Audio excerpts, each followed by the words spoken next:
Viewer discretion is advised. There's always doubt, you know what I mean? Doubt's like the cancer of the game. If you doubt yourself, it's really, really hard to come over that. Mandate.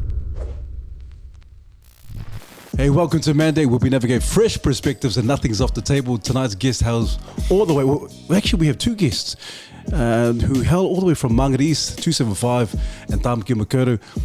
The first guest is the founder of several companies. He's the founder of One Mic Records Limited, and he's also the founder of an educational program which is called Passion to Profession, which helps young people and also young adults in terms of finding their passion, but also turning it into a profession, into a business as well. Mm-hmm. It's also the co-founder of RIP FM back in 2010, which was very popular on the airwaves. But also our second guest is a young, extraordinary young man who's very, very talented, who is also a musician / DJ, and also the man is very entrepreneurial because he owns his own clothing apparel called Hustle.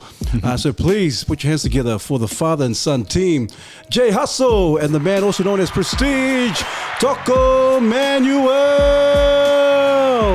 Thank you, brothers. Thank you for. I appreciate your time for pulling us on here too, bro. Appreciate it, bro. Thank you so much. And you guys are the very first father and son team, and you are the youngest. You were the youngest young man. You were 17 years old, youngest everyone on the podcast. And so, in terms of being entrepreneurial and also being the founder of several companies, how is it in terms of you guys together as father and son? How's it been in terms of working or collaborating together, and also just off the bat, how has it been thus far? And be honest, especially I want to hear from this young kid as well. So which one wants to go first? I'll go first. So there's the clothing ones. I think I was telling him, we need to do it like this. They're like, nah, it's not going to work. And then it's the biggest seller. Yeah. I should have just listened to him in the start, you know what I mean? But, main thing for us is our relationship that we have right now. It's cool. When he was 13, I seen him in school and just no good, bro. Like, you know what I mean? Like, just the typical, like the things at school didn't really trigger him or anything there really wanted to, he wasn't passionate about nothing there. You know what I mean? So I kept getting the phone calls from the school. What got me is his mum kept crying, like, oh, our son was going, man, I'll sort him out. I'll go down and see the teacher. So I'll go down there, see them, same old, over and over and over and over again. And then when the COVID thing hit, it was my chance to exit him out of school. I was just like, man, you're not going to go back there anymore because you're not doing well there anyway. And we're going to start your business of your music industry thing, and clothing came later. Clothing was the next thing that came after that. So. Came later, Yeah. Wow. I was doing that at the night markets first. Yeah, we got to that. Slowly got there. Wow. Because you said you started running about 12, like even earlier. 12, 13. Yeah, so I had my first brand was actually the money bag, but I didn't even bring it. But should have just wore that one. Yeah, he's got a whole bunch of different ranges in that. But it was the clothing thing came into play early in the COVID time, and that when we couldn't go out and go to the markets. So the next step was obviously a website so that we could do it from home. It did take us a while to start it up, But it was just crazy. I didn't expect it to work like how it does because I'm not an e-commerce person. I hear people talk about it and I was like, hey, what's that? And then when we actually got in there, I was like, oh, wow, this is where we're at. And then, boom, we were gone with that. So, those things there really took off his brand for himself and that, and helped him become sustainable at a young age. You know what I mean? Wow. Are you quite surprised that your father, not your father, but your son, has kind of ventured out and to do his own business? Or he's like, man, I'm not surprised at all? Nah, I'm not surprised at all that he's in business because my whole family's got the mindset now. You know what I mean? I've got to give that up to a book that I read though. Like there was one book that I read for people that read out there, The Rich Dad, Poor Dad. There was just one phrase in there that could have changed my life in school too, was making your money work for you instead of you working for money. Like that sometimes doesn't make sense to people, but that switched it on for me. I was like, man, okay, I get it. I know I've got to make my money work for me. So how do I get a product that I can pay for and then sell it for more? That was it. It was simple as for me to figure that part out, but that was never taught in schools for me. Well, when I was there anyway, The same. That wasn't there at all, So I thought, well, if that's not taught, I look at everyone, my peers and everyone around, and none of us clicked onto that. Everyone was like, oh, you got to work for your money. I was going, but what if your money worked for you? And they're like, that's not how it goes. I was like, yeah, that's what we were taught at school. Yeah, that's it. Go to work for somebody, get a good job, get a big pay, buy your flash house, buy your car and all that. But, I think it's about setting up sustainability really early. As soon as you're sustainable, you're open to making your own moves, deal to your passion that you love, you know what I mean, what you want to do. And there's no turning back, you know what I mean? You just, what you want to do from there forward. So being able to learn about things like that from that book that I read, Rich Dad Poor Dad, Robert Kiyosaki, changed my life. Probably when I was around about 24 though, when I clicked onto that. Bro, yeah. This is a brilliant book. You're right. This is a brilliant book, man. Charles? Yeah, before I sort of go back and ask you about like your journey and how you... Yep. Where you came from and sort of talk about what you wanted for your son. Like, how tough was it for you in high school when you're always getting in trouble? And like, what do you know? Could you? What was it that was missing that school didn't really fit for you? The way they teach at like school, they're like, I'm not a person that will write on a book all day, you know what I mean? I'm like more hands on, like how do I say it, like Tutu. Yeah, basically. Yeah. Mischief. No. Like science and that was cool, you know what I mean? Yeah. I would always go to that class and that. But You're more of a practical person. Yeah. Hands That on. was like most of my classmates anyways too. Yeah. They were all like that. They can't sit there, look at the board all day and then right, you know what I mean? Did you act out in class? Because I just didn't go. you did. Oh, okay, cool. Didn't show up. And as a dad, was it tough for you to see your son struggling in school, or like were you pissed off at the school, or were you like disciplining him? Hey, you need to get an education. Like, what was that like? I saw myself. I was the same. You know what I mean? So I went in there with that mentality. Like his mum was like, what are we going to do? Is he going to do? I said, leave it to me. But I always had the passion for music though. Yeah, I said to leave it to me because I knew what he was going through. I was the same kid, you know what I mean? So I couldn't, be and say, don't do this, don't do that, when that's what I done, you know what I mean? So when I saw it, I just knew the next step from here is he's going to get influenced by someone or something. So being grown up and around in our area, there's a lot of influential people around there, they could be good influential and they could be bad influential.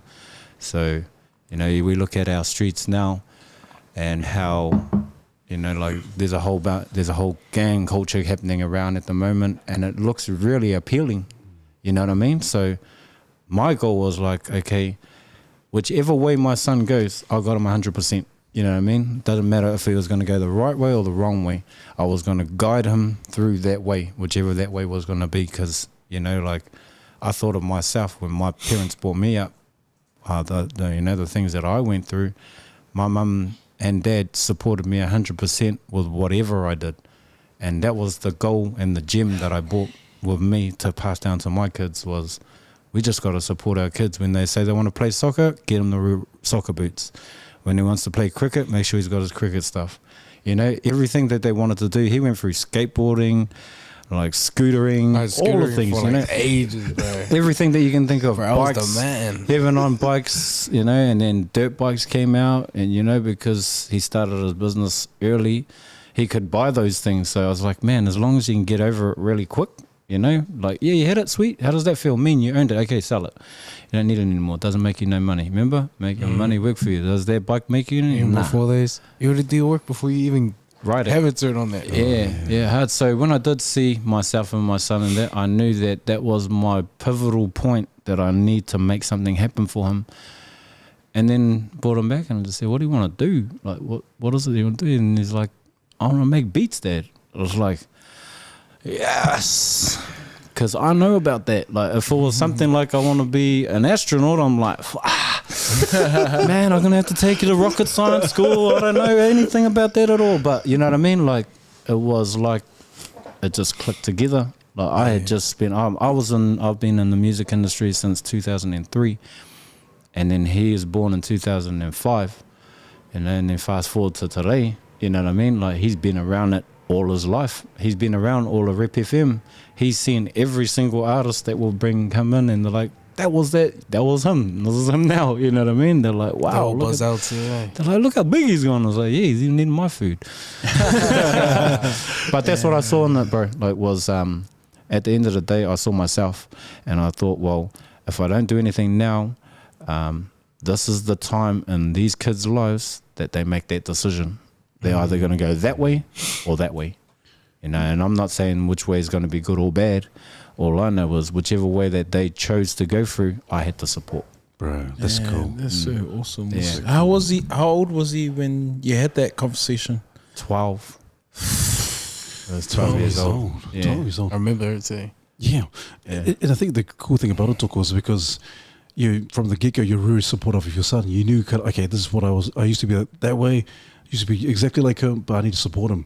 But you kind of wonder how many other young kids or young boys out there who don't have the same support, and you think, man, they don't have that same support. And I love that you said, hey, we're in Mangere, you know, probably the hood, and so, you know, it's either one way or the other. You know, it's a bit of a crossroad. Yep. And you said you decided, no, I want my son to do something that's very positive, and so he's actually doing something real awesome, really awesome. And so, what are your thoughts? And what would you say to a lot of the kids who are wanting to leave school? Man, who have a talent, who may be entrepreneurial, maybe artistic, and it may not very be academic.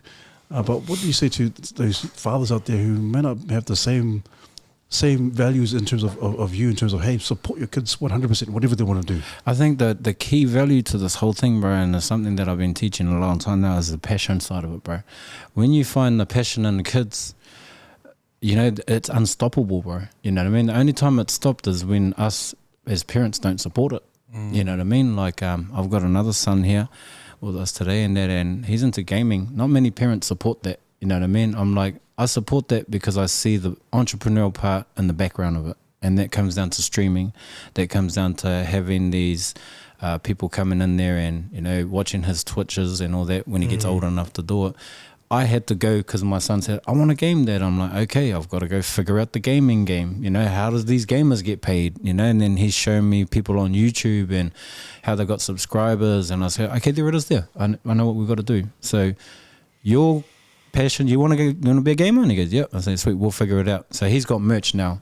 He's 10 years old, my son, and he's got merch. He's younger than me when I started before. And he's got a pop-up store coming up Friday. soon on a Friday that, you know, that he got a grant already. It's called a Next Gen grant, and it was for $500 to help him, you know, get a product together. So his product he came up with was obviously clothing because we're in the business, but his other thing, we needed a point of difference, and he came up with a gaming snack box that just has the gamer stuff, you know, like. And I said, what are you all gaming? He goes, oh, we have cereals. And I was going, oh, okay, the little boxes of cereals go in there, and we made him some mugs, cups, you know, supplementary ones. So you just put the mug, and it's got his logo on it. So we just put that in these boxes, and he's about to sell them on this Friday. He's had the mindset because he's watched his older brother do it since day one. You know what I mean? Man, it is. But I never expected him to be a gamer, though, to be honest. You're just hating because he's gaming all day. So his job is to spend at least a couple of hours on the game after school. You know, what sort of, you know, how passionate, you know, he's passionate. So I'm just giving it to him. I said, son, go game for a couple of hours. He's like, He walks past me and he just laughs. He's like, looking past this, he goes, go make some music, go make some beats, Justin. I'm going to do what I love, you know. And he's out there gaming. So he's got his own little computer. He saved it all up, and you know, he had a money tin, and I told him, I'll match your money tin, whatever you have in there, I'll match it to help you get your computer. And man, when we opened it, I was thinking, man, please don't be heaps, please don't be heaps. Opened it up and it was like 800 in there, bro. I was like, fuck, I gotta match that. Oh my gosh, Justin, lunch, you're putting it in. Money, everything. He got my mindset. He just had to find what it is. So 800, then I put the 800 in for him, and we bought him his first computer that his cousin, that is a gamer, built for him. He said, Unks, don't go and buy that, because the same thing here that I can build for him will be cheaper than buying a $3,000 computer and that. And he That's just already built it. So they built it. Him and my nephew. You know what I mean? Bro, he's They got a built it. mean setup. Yeah, he's got a badass Right. one. Yeah. TVs like this. What? But that's what I mean about like for the message out there. It's all about like, our kids have passion. We just got to support it. Like, whether we like it or not. Like I feel as parents, our job is to make sure that they succeed. Very early, because if they get it and understand it very early, then life isn't as hard as it, as it has been panned out for us. You know what I mean? Like especially around in now South Auckland, there's not too many people that think entrepreneurial. I know heaps of entrepreneurial people, but the product they're doing is illegal, but they're entrepreneurial. You know what I mean? So how do we take that mindset and put it into a legitimate business, you know what I mean, for our people out here and that, and understand how that works. So for him, I said, you got to have streams of income. It's not just one. Don't just focus on one thing. So as a gamer, he's got subscriptions looking at what he's doing, but he's got merch and he's got this gaming thing. And he's also even got another surprise for the gamers that I'm blown away with. I'm like, man, how do you think of these things? And I was like, oh, actually, you're my son. That's why you think like that. You know what I mean? So seeing them just come up with ideas, like it's that whole saying, like when your kids come to you and say, oh, Dad, I want to do this.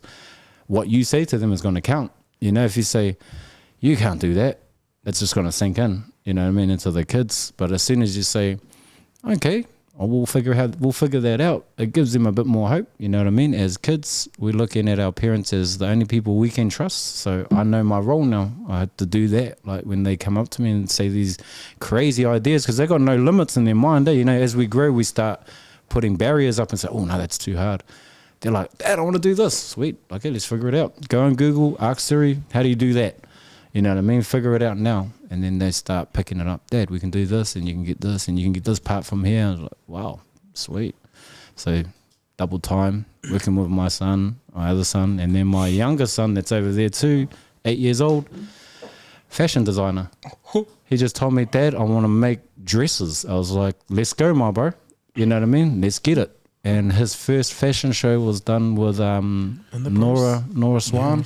Oh yeah. Nora. Yeah, Shout out to Nora. Man, she's his mentor. she's his mentor now. She's a mentor. She's like, he's going to a show. Every show that happens, she sends tickets for him, and so bring him and his mum and come and check out this show. So he did one show, and he did his first upcycle dress that he made, and he got his cousin or his auntie to wear it, my cousin. And she modeled it for him. And I just saw the passion in him then. Bro, the way he walked down there, he like acted like he owned He the whole owned thing, it because he had a fashion show, and it was in Manukau at the Matariki thing. There was a fashion show there the Thursday run by Nora and a team. Super confident, eh? He was super confident. He just... I never seen that side of him. Yeah, because that's what he wanted to be. And it was a thing for his mum, because he had told his mum that ages ago he wanted to do that.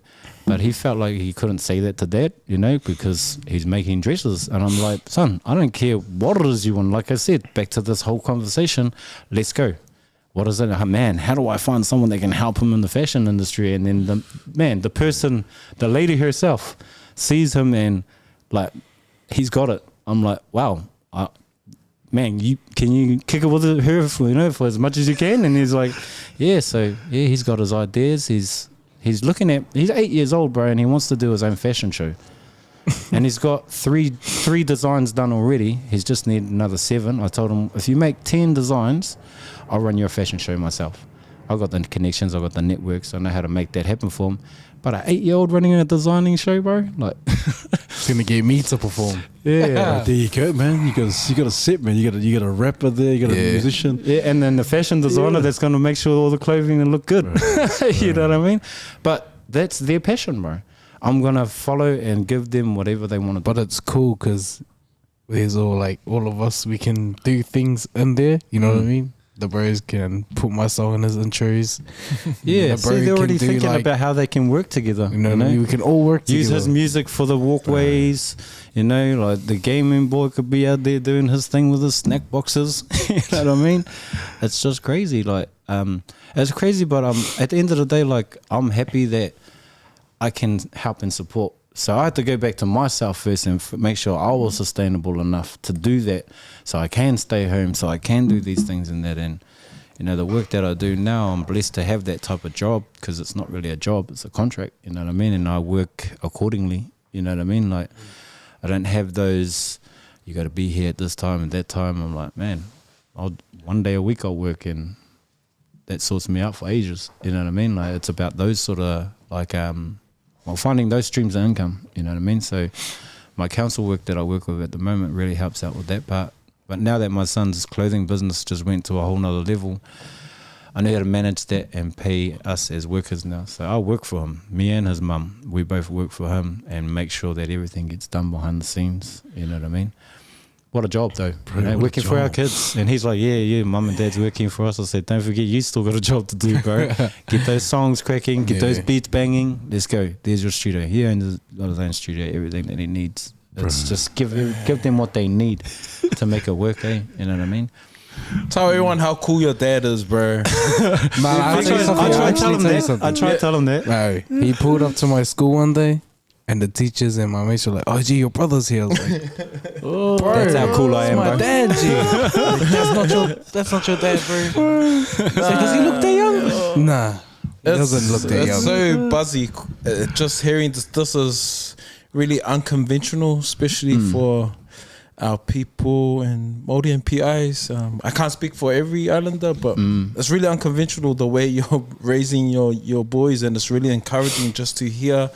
I was gonna ask, like, are there boundaries? Are there certain things that if your kids came to you and you said, nah, that's not a good idea, but just say your son wanted to design dresses, and Yeah, you're bro. like, yeah, I'm all for it. So, Yeah. bro, that's It was massive, bro. Like, you know, even his mum was saying, you know, your son's been wanting to tell you that for a long time. I was going, man, he should have hurried up and told me when he was 6. We would have been doing this when we was 5. Easy. You know what I mean? But it was those conversations that, you know, me and my partner have, and, you know, like, I've trained her mind to think like that about our kids. I said, hun, it's over for us. We work for them. We just got to make sure that they are, you know, like, so a lot of people, you know, like I've heard people that leave wills for their kids, you know what I mean? I'm not trying to leave that. I'm trying to just plant the seed, because they're going to have that mindset that they can just keep it going and keep it moving. They can make it on, they can make it themselves. They don't need to be gifted something, you know what I mean? That makes them lazy because they don't want to work for it. But when they own their own businesses and they work on it, there's only one person they can blame when the business is not going their way. You're not doing your job. That's it. right, man. I thought you were passionate about this, so you must be losing your passion. You need to spark it back up, you know, that burning desire to make something happen, you know. If we can find that in our kids early, bro, we're away. I was just glad that some of them, like, leaned in, and then, you know, people come into our lives, like, you know, I had no idea of fashion and making dresses, bro. Like, I was like, man, I don't know nada. And then Nora pops up. It's like, wow. I said, man, I've heard about her. I've seen her win awards all around the world. And I said, son, that's your mentor. You know what I mean? Cool. And we're going to make sure. And she's just like, please bring him here. Please bring him there. You know what I mean? So my partner cool, makes sure that, yeah. very cool. Very cool to see that. That's It's all mentors now. So trying to find me a gamer guy that can, you know, show my gaming son how the next level looks for that. But just have fun. You know what I mean? Make sure you love it. When it's not hard for them to go do it, you know, when they're passionate about it. Like, they're waking up early in the morning. Dad, can I get a couple of hours in before I go? Yeah, go hard. School starts Starts at up this by time. like 6. Yeah, gets up at 6. You know what I mean? So 8 o'clock now, bro. Off to school soon. So there you go. Oh, can I stay home? No, off to school. You know what I mean? He's ready to leave school already, my gaming son. He said, Dad, I'm going to leave school. And I said, well, when your business kicks off and it gets in, I'm pulling you out. All good. But till then, you're at school, my bro. Bro, that's crazy, man. It is a challenge. It's so fascinating, and it's really encouraging as well, Toko, in terms of what you're doing with your sons. And you know, you have a 17-year-old employer.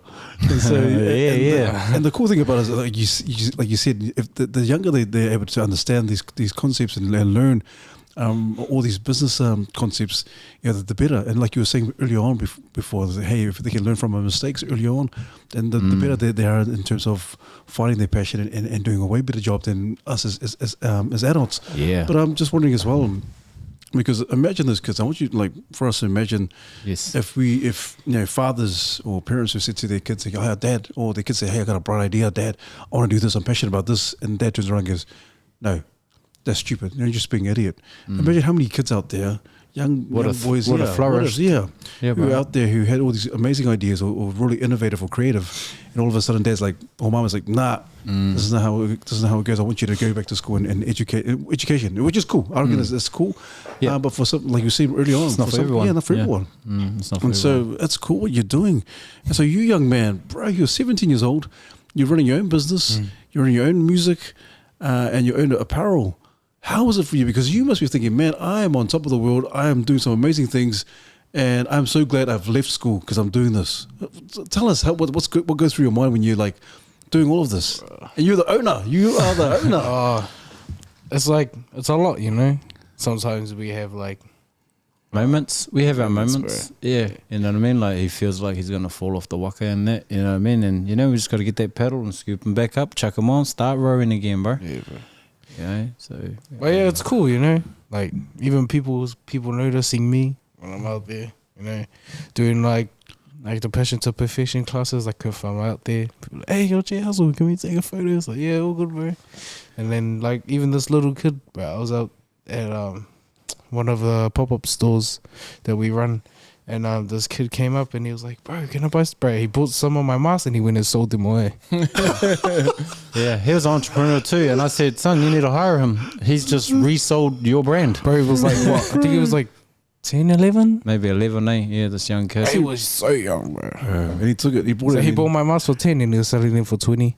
Because on his website, the masks are actually $20. But when the community, we put it as a community price, so we put it as $10. And he knew that he was He going. sold like 200 masks there. No, not 100, 200. like 100. No, not even that much. He might have sold about like 26 or something. Like Something, that bro, day. but he keeps coming back and forth, back and He forth. made $260 that day. As a young kid, they just popped up and said, "Oh, you're that fella that does these masks." Hey, and I was like, wow. And that part there is inspirational. I think one of the moments that I remember from him as being inspirational and that out there was when we went to this place to drop off some merch that we were doing the deliveries at the time.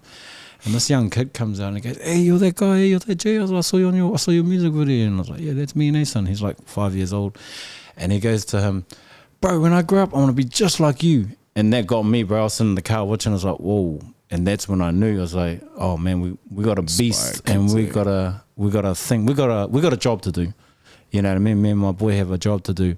We got to make sure that our message that goes out there inspires every other 5-year-old, every other 6-year-old, everybody that wants to be something in their life to just go for it, you know, chase those dreams, whatever it is. To see a little kid say, "I want to grow up and be just like you." When I grew That's up, big, though. that was massive, Yeah, you know. When I grew up like that, I was looking at like, you know, all the drug dealers that were doing their thing. Like, man, I want to be like you when you go, you know what I mean? Like that was the influential thing there. But to see that happen from something that I had planted in him a few years before that, you know what I mean? Whoa. But Just blew me bro, I away. think it was just starting when that happened, eh?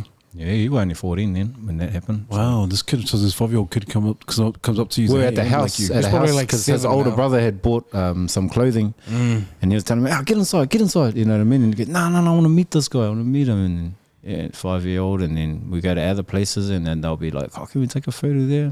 And I started to see it, and I'm like, okay, cool, we're nearly there, you know, we're doing what we need to do, and start moving forward from there. What really inspired me with the clothes was Poetic, though. Yeah, 685, yeah. Shout Poetic. out to Poetic. Yeah, Shout out to the also, yeah, bro. But that's so And, cool. Yeah. Shout out for them, to them too, for like putting me on.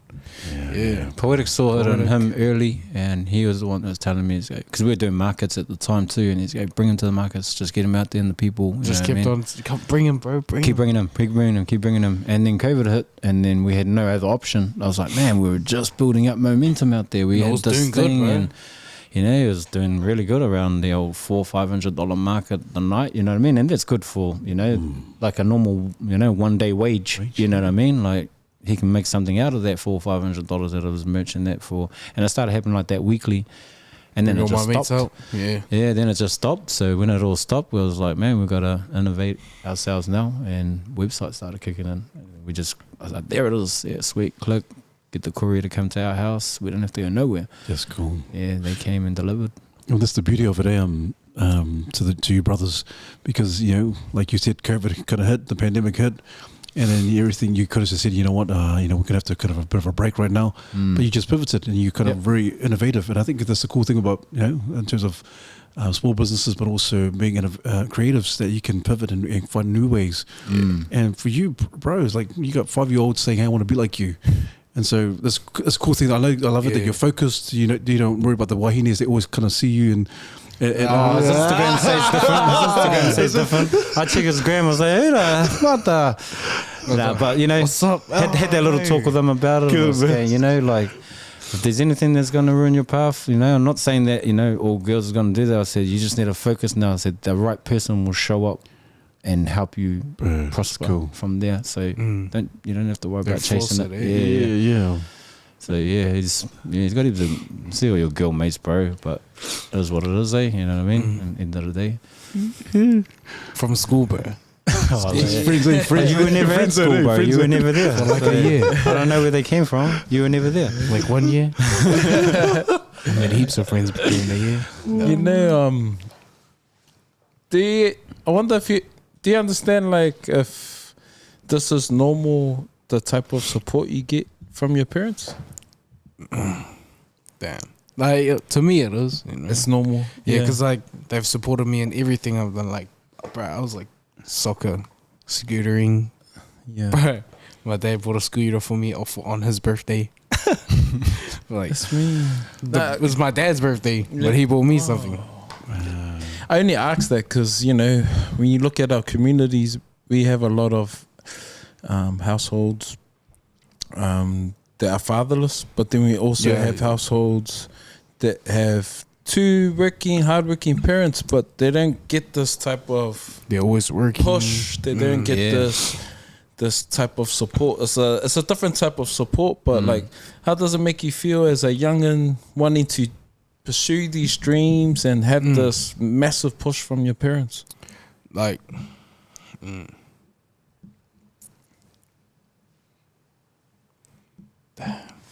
that's the bro, I don't even know, bro. Speechless, cool. eh? Bro, shut up. Yeah. Because like some of my mates, you know, their parents, they're always working like maybe 2 jobs.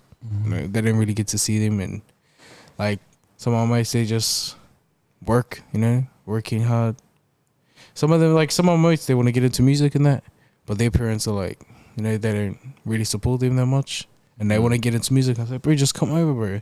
They're like, but fuck, I don't got a job to get a laptop, bro. I was like, oh, just come work with me, bro. I got you. I'll give you a job.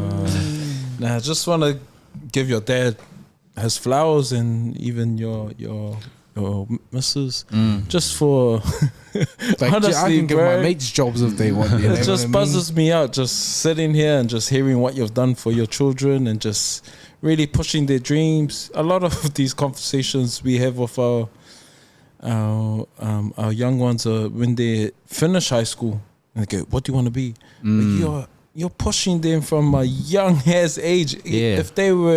If they had the ability to dream from when they were 6 and they found their passion, I would have took it on. you would have Way taken it on. we So were ready to go. just shout out to you also, and it's really encouraging for me who has a 17-year-old and 11-year-old. But the way I parent is quite the traditional way, and and I'm thinking of all the times where they might have shown an interest, but I'm like, and anything I go, oh, are you good at that, or where do you see yourself taking this? But it just almost feels like I've been doing it the wrong way. Oh, no. It's never the wrong way, Yeah. my bro. Like, you know, at the end of the day, we all have ways in that. For me, it was, you know, I've come from a background that, you know, my kids could have become, you know, these street dudes as well. You know what I mean? They could have been in this whole, you know, I grew up in, you know, like in the 90s as a teenager. That was the intense moments of my life. You know what I mean? But that's how I turned into the beast I am today, is because of those street teachings that got me to this point. And I knew in my mind I was never ever going to let my kids go through that life or see that lifestyle that dad had to live to go through that. And even my parents, well, not so much my dad, but my mum, she went through the whole social welfare, you know, like my grandmother got the kids taken off them, and my mum and them split, so they were sent all over New Zealand. And then when they all got to meet each other when they were all 21 again, so like they had been, one of my aunties got taken when she was 6, and she got put into foster homes, you know what I mean? So that really, really affected our family at that time. And when they all got to meet together, the story was that they all caught a train back to Ponsonby. So my grandmother had a house in Ponsonby, and they all caught this train there, and they all met each other, and all the brothers were in different gangs because they were separated and put in different areas, and they didn't like the foster home, so they ran away from it, and then they found the love they were looking for the family part, which was the gangs that put them in. And I'm just like, man, what a tough life to go through that. And a story about myself is I went to apply for this job, which was about selling alarms, house alarms, and that back in the days, and then I was doing really well with it. I got called into the office, and then they told me that I couldn't work at that job anymore. And I was going, why is that? And they're like, oh, is this your uncle? And I was going, yeah, hard out. That's my uncle. It's my mum's brother. Why is that? And they're like, oh, he's in this gang. And I was going, what the hell's it got to do with me? You know, I'm here trying to do a real job and all that. And they're like, oh, we can't have you doing this type of job because of your affiliations. And I said, so you're telling me that when my sons or daughters are born, this is when I didn't have kids, that they're already in gangs? And then they were like, pretty much, bro. Like, your family is known for this. So that's my drive behind all of this, bro. Like, I'm going to change that narrative. I'm going to make sure that when they look at my kids, there's nothing to do with any of that, what they've stigmatized us for, you know what I mean? So I'm on a mission to make sure that the next generation changes that outlook of what they are. Now we can see a 17-year-old entrepreneur compared to someone else that they thought we were going to be. You know, it's obvious. You know, I've got family that are all connected to all these things, you know, all these different gangs, and they're still my cousins and rallies. Those are my people, you know what I mean?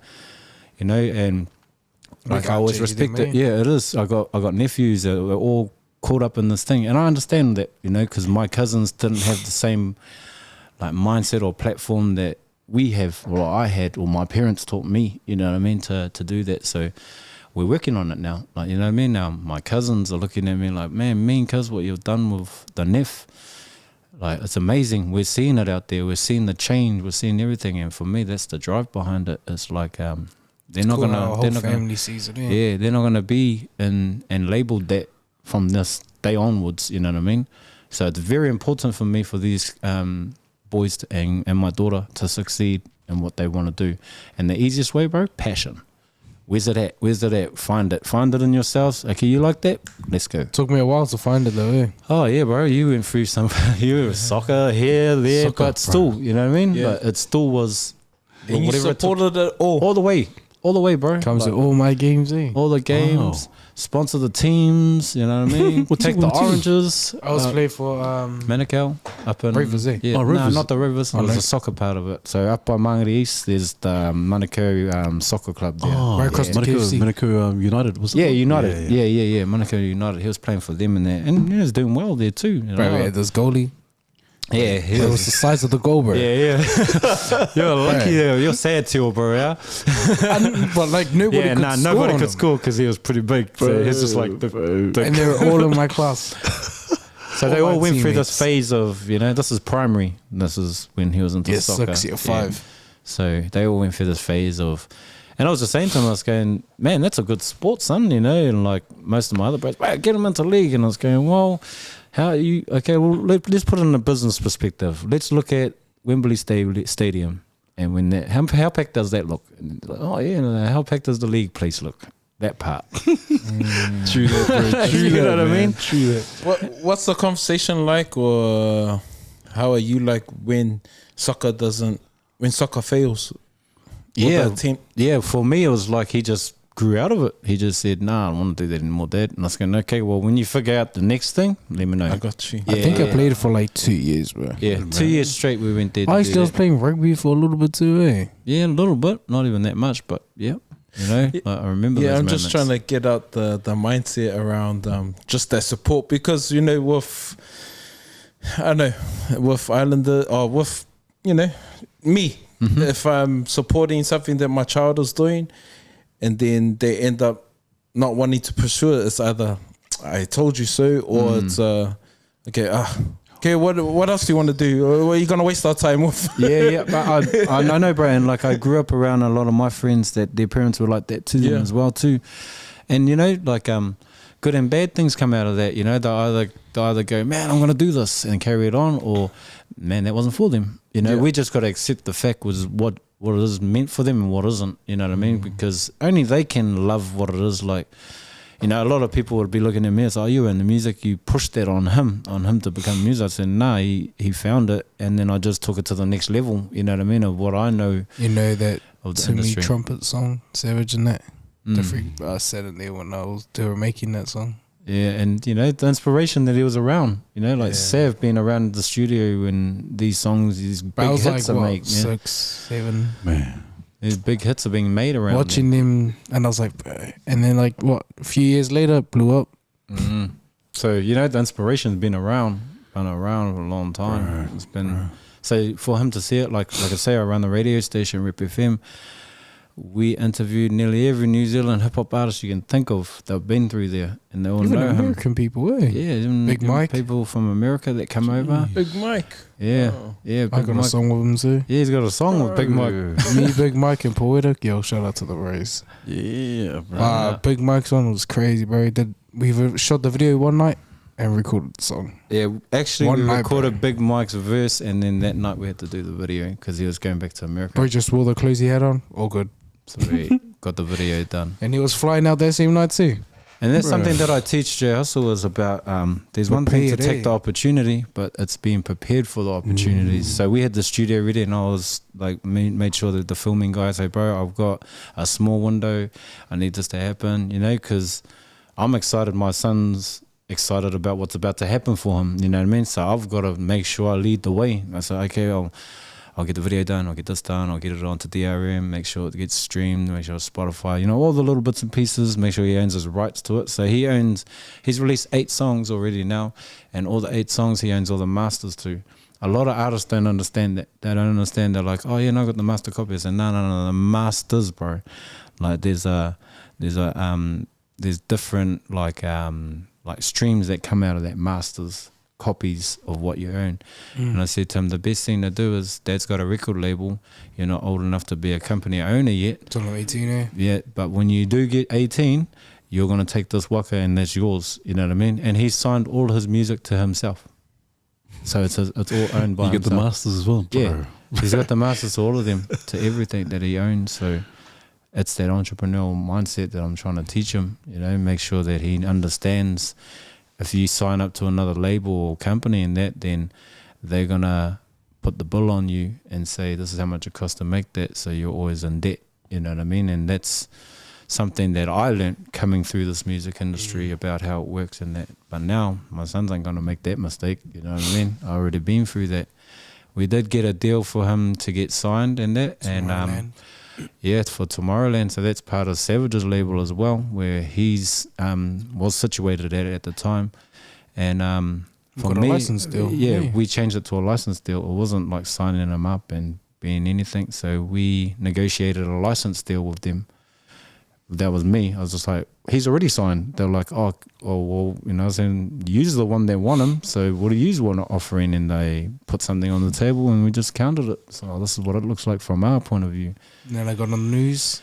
And then they agreed Project. with it. Yeah, we got some things out there, and it's an EDM track, so it's like, you know, up tempo, really, you know, like I made it for him. I made it for him, and I was saying to him, this is what EDM's like. This is like Timmy Trumpet in that, and he was like, oh, that's pretty fast. You know what I mean? Because he's used to the hip hop and R&B and all that, but the EDM's like doof doof doof doof, and it's again. But that's where it's at. Bro, Yeah, that's to be well. honest. Festivals is where it's at for that, you know what I mean? And Savage taught me that. He goes out to all these festivals and he does those parts with him, you know what I mean? And he's been a big mentor for Jay Hustle too. You know, like when Dad tells him things, he's like, pff.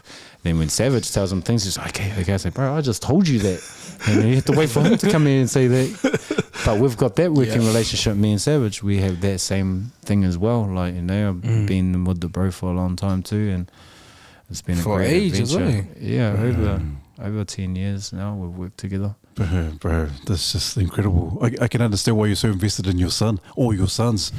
If we can run it back a bit, Toko, because you mentioned something that, you know, you work, you're working for the fire alarms, and then they kind of let you go because of the stigma. But isn't it interesting that one incident, whether it be negative or positive, can just change the whole trajectory, The whole dynamics of it, bro. of your lifestyle, and you say, hey, I want to change the narrative. This manual name's gonna be known for positive. That's exactly what it was, bro. That's exactly what it was. I mean, like, when it happened, I was like, you know, Tupac out there. You know what I mean? But, you know, it made me, like, you know, I didn't have kids then, so I had nothing to lose. You know, I was just back on my old, you know, kicking it with the wrong people. And it's like, man, the system's, you know, it's all effed up out there. That system doesn't care for us, bro. So I had that mentality at that time. You know what I mean? It wasn't until, like I said, I had read that book that I was like, oh, there is another way for us out here. There is a way to own a company. There is a way to understand how these people use their expenses and don't have to pay so much tax. You know what I mean? People don't understand those things. I had to learn that myself. I was like, oh, that's how that works. Sweet. All good. Got you, son. You just need more assets. We got you. So that's why his brand has taken off so much, because I understand the process of business now. Different incomes, eh? Yeah, and how the incomes get taxed, you know. By the end of the year, if you've got a big profit, you're going to get a big tax bill. You know what I mean? But if you've got a whole bunch of assets, how much did you make this year, sir? $10. Tax me. $3.50. There you go. You know what I mean? It is what it is. You know, we just got to learn the business. But no one taught us that at school. You know what I mean? I had to figure that out the hard way. My company's failed twice before I learned all of this stuff. I had to bang it back and bring it back, because luckily I did, because my son got into music and he's got his own record label now. So, boom. That record label started from a WINS grant. I was on the benefit forever. You know what I mean? And then they said, you need to do something. I said, what's that grant about? And they're like, oh, it's a business. I want to do that. Put me on that course. What's that course? They put me on a 6-week course. I learnt about business plans. It was funny because in 1999, I actually went on a business course way back then, and I told them that I wanted to run a record label then. And they told me, oh, no, you need to go to the beach, grab some shells, and, you know, go to the markets and make this little. I was going, bro, that ain't me. You know what I mean? They're like, oh, record label's way too. And then 8 years later, I go back to the same business course with the same plan and got granted for it. You know what I mean? Because they couldn't see that happening. So you've got to really look at the music industry in between 2000 and now, well, actually between 2000 and 2005, that's when it really blew up. Like, you know what I mean? So what I was thinking in 1999 wasn't even ready yet until 2000. And then, you know, like people like Scribe, they started kicking the doors down 2001. And I'm watching this thing like, that's my thing that I'm going to make money work for me. It's music. I'm just going to figure it out. You know, what do I need? Boom, studio. Figure out clothing. Everything that we needed to do way back then in the early 2000s, way before JHu was even thought of. You know what I mean? And I started making songs, and my first song that I ever wrote about was about how my sons and my daughter is going to be kings and queens in my life. They weren't even, I didn't even meet his mum then at the time when I had wrote this, you know what I mean? And then, boom, we got all the exactly what I said in those lyrics popped up, and then boom, kids, kings, You know what's Coco? queens. She's the only girl too. She's the youngest. Yeah, we got my daughter. She's No boyfriend. For life. For life. I'm glad she's got 3 older brothers that are ready. But you know, it is what it is. Like, Nah. you know, I'll always. The girl was a different thing for me, bro. Like, you know, like I'm that dude, but like she just. Do you guys have daughters? Yeah, I got to Mount us, eh, bro? Don't they? Do they mount us? 100%, man. Like, you know, the boys are looking brother. at us like, bro, I just got the old, and you're like, come over here, girl, like, sit down there, here's some, like, you know, like, I gotta get that right. You know what I mean? Like, I'm not the perfect father, bro. Like, you know, my daughter gets away with everything because it's our daughter. You know what I mean? Like, as a dad, you feel totally different to them. He's laughing because he's like, man, I got the meanest hidings when I was younger. But you know what I mean? When we have daughters, wow, bro. Changes like, that was a everything, change. Like me and my partner, we had him, and then we were trying for, you know, a girl after that, we had another boy, and try for a girl, another boy, and then, oh, here's our girl, sweet, and then that's us. We're done. We were just waiting to have a girl. We got enough kids now. And Right, she's even got her own brand already, eh? yeah, she got a business too. She's only like 2, bro. She's 2. She goes 2. Yeah, her and her mum do earrings. Yeah. So they make earrings, and her brand's called, because my daughter's name's Hera, and her brand's called Hera Made. So Hera Made with love is the slogan, and she's got like jewelry, she's got like earrings. Little That's earrings. their stuff, you know, like mother and daughter thing. They love that. I was like, man, I'll turn that into a business too, easy. She's 2 years old and has got a brand out there, got a Facebook page. Made some good sales out there already, you know what I mean? But it's driven by us, you know what I mean? So that we're letting them understand the process of what's happening. And now she's doing gift boxes or something like that. I don't know what they get. Candles, something like that. They were like out the back making us say, man, go hard. Mean. You know what I mean? Make it happen. So it's, yeah, I suppose it's just fueling our entrepreneurial kids. You know, they didn't even realize it yet, but so as long as they love to do what it is, we're winning. You know what I mean? Solid. That's too good, It's like a masterclass. It's like I can sit it here is, and just bro. listen to you all night, Masterclass, bro. man. But yeah, it's amazing a lot of the stuff that you're sharing. You know, you mentioned before, like you were that guy that was like angry at at the system, and for a lot of our people, when we're in that headspace, we're disabled from doing anything. Yep. And you went from being that guy, and you were open about being on benefit or being wins, Yep. but you used that and you turned it into something that would work for you. Like, are you able to talk about the shift of mindset and even the way you view government assistance? Yeah, so it was more of a transition thing. Like that's what I can call it, as a transition from where you are. You know what I mean? It might be the darkest place in your life, but once you find that passion, so I'm passionate about music and cars. That's me. I've been into that forever.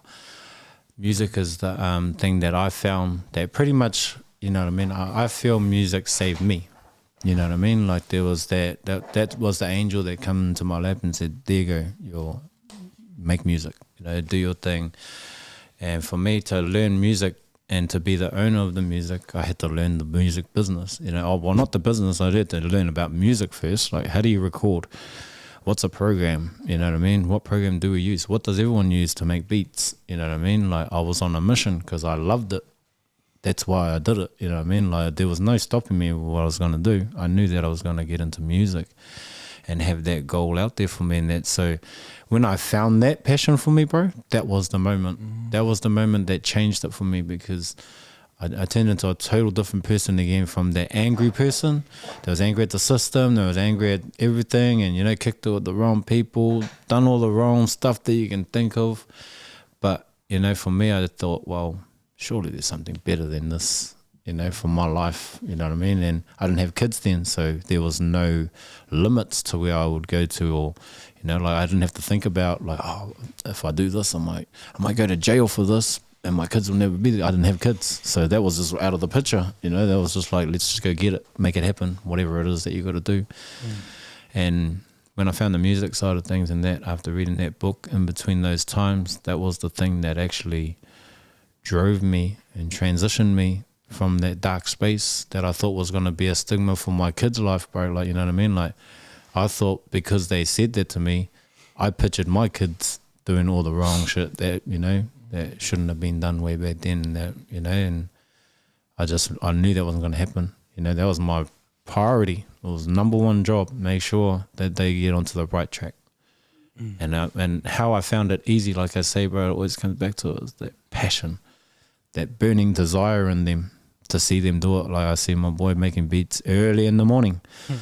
You know, he's up there and we hear the studio going boom, boom, boom, boom, boom, boom, and the sub bam, boom, boom, and then and this is like, oh, and I said, yeah, he's in the zone. And she goes, oh, all good. Before, she was like, man, turn that shit off, that noise, because she didn't understand it way back then. But as we grew as parents and, you know, with our kids, we both have got this mission, and it's lovely, you know what I mean? I've got that support from my partner just being there for me at that time, so I can execute these things that we're talking about here. Like I said, she had to go to work at that time when I wasn't sustainable, so she was going to get this normal 9-to-5 job to keep the home all done. And when we got into this music industry thing, and like, you know, I was saying to JHu, I was going, you know, like Dad's going to teach you how to make money and how to make this thing. I said, but there's a goal behind this money. It's not to buy you a bloody Harley. Like he always said, Dad, I'll buy a Harley. I said, no, it's not going to happen like that. I said, what we're going to do is like, we're going to make sure that there's enough here that your mum can stay home, and then we can work together on your fellas' businesses more. You know what I mean? So that was a small goal for me and him about maybe 2018, 2019. And we finally got there last year, 2021. You know, his mum no longer works for somebody else. She works for him, but she loves it. You know what I mean? She knows. She does all the printing clothes and that. Like, he's got a big top selling thing on his website, a tracksuit. And we just went through it, you know, go through the analytics and that, and we've moved nearly like 1,000 tracksuits. You know what I mean? And these tracksuits aren't cheap. Like, the lowest is like 140. And the high range ones are 250 that we sell, and they're going daily. It's because what we built a while ago. Like, people say, "Oh no, it's been going to say." People that seen me grow, you know. Yeah, what I mean? and they're the ones that's looking at it and seeing how this thing works for it. Like, I was just like, son, we've done what we need to get done. Mum doesn't have to work there because we can take care of those bills now. You know what I mean? Because we've got a consistent income coming in from what he does, plus the work that I do with the council. So the council work that I do is mainly based only on the weekend. It's like events. So I plan a lot of events for out of Manukau. I organise the teams from the people, my students that I teach, and put them into position. So there's people that do permits now, young fellas, people that actually site manage these jobs now. DJs can come in and get paid for what they do now through the connections that I've made, and you know that there's, you know, that's even good enough for our family to live off. But that's still like the start of where we're heading. You know what I mean? It's multiple streams that, you know, if you get comfortable, man, you get comfortable and nothing grows uncomfortable. You know, you got to go outside of start all these different type of ideas. And I love hearing these kids' ideas because they're way out the gate, and I'm like, yeah, bring it in, bro. That's us. Let's go do that. Let's give it a go. If I don't know, I'll ring somebody that might know how to do it, or I'll Google it. You know what I mean? Then I got to go to Google University to try to figure it out for my kids, bro. Like, but whatever it takes. Hey, you know what I mean? Preach it, man. Preach it. I think it's so cool what you're mentioning, and it is. I think what you're doing, JHu, because people, and I love it. You kind of give us a raw insight of the hard work. It takes a lot of hard mahi. It does, bro. And people think, oh, nah, it's easy. I can do a label. I can start a clothing apparel easy. But I didn't see the hustle, the actual hustle, the real hustle in terms of actual. It's a hard grind. Sometimes, like you said, there's stigma attached to it. There's also there's failure, there's mistakes. But you keep on getting up and you keep grinding. And because if I sit down and fail it and just say, oh no, I give up, then what are these kids gonna do? They're like, oh well, you gave up, sweet. That's us. We all give up on what we're trying to do. You know what I mean? Like, every day we have good days and we have bad days. You know, that's life. That's how we manage it. How do we deal with it? What are we going to do about it? Yeah, you know what I mean? We've had more bad days than good days. You know what I mean? But that's what teaches you. That's what teaches you the beast you are today. You know what I mean? Because if you're not learning from those losses, they're learning curves. So you got to learn from it. And if you keep going there backwards and forwards and doing the same old, then you ain't learning. Yeah. You know what I mean? Because you just keep going there and boom, another brick wall, back to the brick wall again, back to the brick wall. You know what I mean? Like, we got to figure that out, you know, as soon as possible, as, you know, especially as parents. Yeah. You know, we got to get that in there early, really early. What are you, JHu, in terms of, obviously you're doing some awesome work right now. Has there been times where you're like, you know, you kind of get impatient, like, oh, come on, I just want to carry on doing something. I got another idea. Has there been an instance where you're like, oh man, was dad in your ear kind of, hey, just calm down? Or do you feel like, oh, I just want to just keep going here? Slow down. What's that like when you're like, I got a good bright idea, I want to move forward, just keep going? Yeah, nah, you know, you just take slow steps though, hey, till I get over, how to say it, like overhyped there when stuff happens, you know what I mean? Like real good things. Get like too hyped. overexcited, but you're young, so it's okay. You know what I mean? Like, Just calm down, bro. Yeah. But the faster you get there and you learn about that, then see how you'll, like this is probably one of the best interviews I've seen him be able to, you know what I mean? We've done heaps, yeah. Like what I took him to big radio stations, and he was young as he was like, still in a school uniform at those times, you know what I mean? I was going, because he was at school when we started making music, but when I pulled him out, that was when it all changed for him. But, like just seeing him now, it's like, oh yeah, he's molding himself into the thing. And I was asking him on the way, you all good? You all right? And yeah, you got this, easy. I know what we've been up to. So you better know what we've been up to. It's like been like 3 years in the making, to get to this point. And that's in his journey. Mine's is 20 plus, you know what I mean? So I've got 20 plus, and he's soaked in 20 plus years in 3 years, right quick. And as a dad, the only goal for him is for him to win. For me, I'm like, bro, as long as you're winning. And I said, there's going to be some losses, but as long as you're winning, you know what I mean? Keep moving forward, keep moving. I remember the first day of the night markets too, bro. Yeah. I was coming back, bro. I Yeah. told him, I was like, nah, I don't want to come back. Didn't make anything, you know what I mean? Nothing at all. Nothing, First bro. day we paid $60 to be at this night market, and nobody bought anything off But then him. Poetic came over and he's like, bro, just keep on coming, and you'll see the progress, and then it kept on coming. Come back the next week, and then Poetic come over. We didn't make nothing again, and he just dropped a stack on JL. So he said, give me all your kids stuff that you got there. I'll put it into my kids. And they sort of like gave him his hope back into this whole, you know what I mean? And then the next week, bro, It was on. We were back in business. Oh, Yeah, everyone knew about it. But those are those moments, you know what I mean? Like, That's it, man. I've seen my son go through these moments of like, feeling like doubt. You know what I mean? There's always doubt, you know what I mean? Doubt's like the cancer of the game. Hey, you know what I mean? Like if you doubt yourself, it's really, really hard to come over that. You know what I mean? Unless you've got a plan. Like if you've got a plan, then there's no doubt about it. You know what I mean? You're on your way. You know what you want to do. yeah, heaps of those moments, bro. Yeah, on the way up. But encouragement is what gets them back on track. You know what I mean? It's like, bro, you got this. Look, remember that Just need to 5-year? slow down. Yeah. Just remember that 5-year-old kid? He wants to be like you. And are you going to fail now? You're going to give it up? Well, that 5-year-old kid's going to look at you like that too, And I put these back into him to, regenerate why he's doing this thing, And, I say to him, it's not about the money. The money will come for the great things you do. You know what I mean? If you're teaching somebody something, you're passing that knowledge on, you get blessed from it from another angle that you wouldn't even expect. And things are happening now for him. He wouldn't even expect it, but it's from all the good things that we're doing out there, especially in our communities. That's a massive thing for us. Yeah, it's real cool. People in the community and that too. Yeah, They love it, eh? yeah, they love it.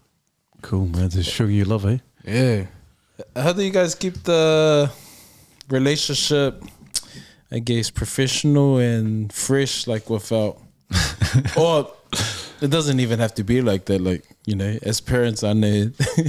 We got a cool ass relation. dynamic, yeah, bro. cool. Yeah, we go to the gym in the morning. Yeah. Give him. I say, bro, you should be pushing this much. Don't let your old man do more than you, bro.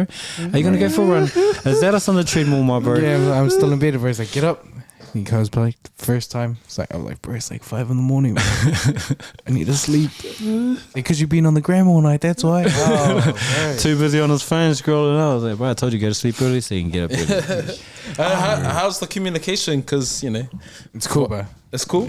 Because it sounds like you talk to him in a way that he understands and it doesn't really push him over the edge. Yeah, we're bros. You bros? know what I mean? Oh, that's cool. You wouldn't even think they were father and son, bro. Like, you know what I mean? I was just like, he's my bro, he's my little bro, he's my little homie. I'm teaching him all this game that I taught. I was taught him when I was younger.